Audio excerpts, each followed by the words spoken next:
Gott, der Schöpfer vom Universum, Himmel und Erde hat er gemacht.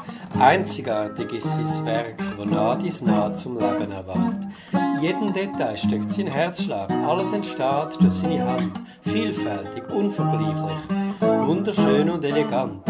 Auch ein Mensch schenkt er das Leben, hat ihn geschaffen in seinem Ebenbild. Und doch lässt er ihn bestimmen, welchen Weg er wählen will.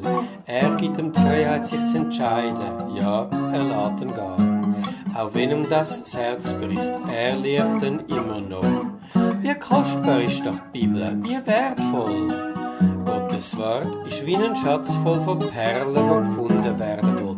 Sie ist voll Wahrheit, voll Weisheit, voll Leben im Überfluss. Gottes Herzschlag auf jeder Seite, vom Anfang bis zum Schluss. Durch die Storys, die Gott mit den Menschen durch alle Zeiten geschrieben hat, lädt er uns ein, ihm zu begegnen, und das ganz ehrlich und direkt. Er zeigt uns sein Wesen, seine Art, was ihn bewegt will. Er ist ein Gott, der uns liebt und Gemeinschaft mit uns will. Sein Herz ist voll von Sehnsucht.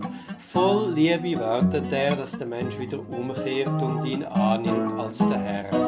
Sein Herz ist voll von Schmerz über den Egoismus in der Welt, dass der Fokus auf dem Ich liegt und der Blick fürs Wichtige fehlt. Sein Herz ist voll von Treue, egal wie weit es der Mensch auch treibt. Er steht zu seinem Versprechen, es ist sicher, dass er bleibt. Sein Herz ist voll Gerechtigkeit und der Tag wird einmal kommen, wo jeder zu seinem Recht kommt, für das sorgt er denn schon. Sein Herz ist voll von Mitgefühl und barmherzig seine Art. Er bleibt nicht immer zornig, er begegnet uns mit Gnade.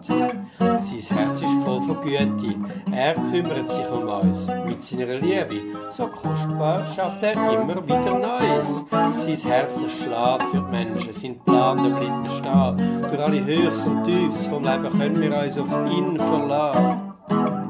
Er ist unser Retter, unsere Hoffnung, unser Ziel, weil er uns mit sich versöhnen und ewiges Leben schenken will. Darum lass uns hören auf sein Herzschlag, auf das, was ihn bewegt. Lass uns schauen mit seinen Augen und das sehen, was er sieht, sodass sein Schmerz, den er fühlt, zu Eisen werden kann und unser Herz eins zu eins ganz mit ihm möge schlagen.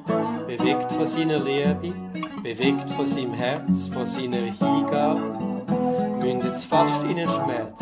Komm, lass uns aufstehen, lass uns laufen, lass uns rennen, ganz für ihn. Lass uns kämpfen für den Glauben, das gibt Erfüllung und Lebenssinn.